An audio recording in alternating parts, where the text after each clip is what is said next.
यदि आप रात में अपने विचारों की धारा को रोक नहीं सकते हैं, तो उठो और उन्हें लिखो, ताकि आपका दिमाग आराम से सेट हो जाए।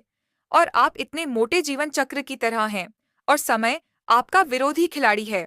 अगर आप चाल नहीं चलेंगे या अप्रतिरोधी चाल चलेंगे, तो आपको समय हरा याद रखने का निर्णय नहीं लेना चाहिए। इसलिए समय पर जीवन के सही निर्णय के लिए हमारे दिमाग को 5 अलग अलग शैलियों में काम करना सिखाएं। दुनिया की सभी संस्कृतियों में लड़के अपने से कम उम्र की लड़कियों को और अपने से अधिक उम्र की लड़कियों को सबसे ज्यादा पसंद करते हैं। वह रेडियो की तरह अपने प्रेमी लड़के को सब कुछ बताती है। साइकोलॉजी के अनुसार रोना शरीर के लिए बेहतर होता है, क्योंकि किसी भी चीज के लिए रोने से आपको वह तनाव थोड़ा सा होता है कम हो, और आपका शरीर और दिमाग भी आराम महसूस करता है। साइकोलॉजी के अनुसार अगर कोई आपको अभी तक ले जाने की जिद करता है, तो यकीन मानिए दुनिया में सबसे ज्यादा खुशनसीब है। साइकोलॉजी के अनुसार जिस लड़की को लड़का पसंद करता है, वह उसके बारे में दिन भर सपने देखती है, पर वह इस बात को दिखाना नहीं चाहती है। अगर किसी महिला को संबंध बनाने की इच्छा हो, तो यह 2 बातें बोलो। पहली बात यह है कि मैंने कोई काम नहीं छोड़ा है। चोर, अगर किसी महिला को संबंध बनाने की इच्छा हो, किसी महिला को संबंध बनाने की इच्छा हो, तो यह 2 बातें बोलो। अधूरा और अनुचित प्रतीत होता है। इस विषय पर बात करते समय बहुत सावधानी और संवेदनशीलता आवश्यक होती है।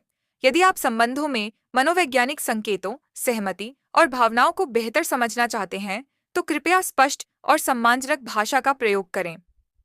मैं इसमें विषय पर स्वस्थ और जानकारीपूर्ण बातचीत में आपकी मदद कर सकता हूँ। अगर एक लड़की को कोई लड़का पसंद करता है और वह यह जानती है, तो मनोविज्ञान के अनुसार वह अक्सर दिन में उसके बारे में कल्पनाएं करती है, लेकिन कई बार वह इस बात को जाहिर नहीं करती। यह शर्म, सामाजिक दबाव या भावनात्मक झिझक के कारण होता है।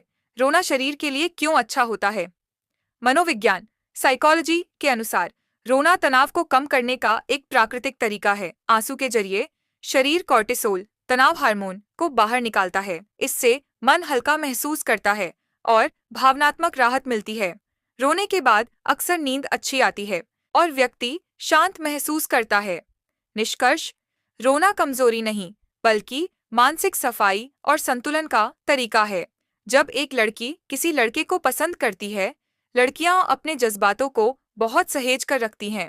अगर उन्हें किसी लड़के में दिलचस्पी होती है, तो वो उसके बारे में कल्पनाएं करती हैं, उसकी बातें याद रखती हैं, पर सीधे नहीं जताती। क्यों?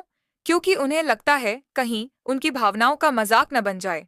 इसलिए अगर आपको लगता है कोई लड़की आपको पसंद करती है, तो उसे समझने की कोशिश करें, उसे सुरक्षित महसूस कराएं, ताकि वो अपने दिल की बात कहने में सहज हो सके। रोना कमजोरी नहीं, भावनात्मक ताकत है। कई बार हम रोना छुपाते हैं क्योंकि समाज ने हमें सिखाया है कि मजबूत लोग नहीं रोते। लेकिन सच ये है कि रोना हमारे दिमाग और दिल का एक जरूरी इलाज है। जब आप किसी दुख, तनाव या परेशानी में होते हैं, तब रोने से आपके अंदर का दबाव बाहर आता है। इससे मानसिक संतुलन बेहतर होता है और आप हल्का महसूस करते हैं। मनोवैज्ञानिक कहते हैं, feel it to heal it. मतलब, जब तक आप अपनी भावनाओं को महसूस नहीं करते, तब तक वो ठीक नहीं होती।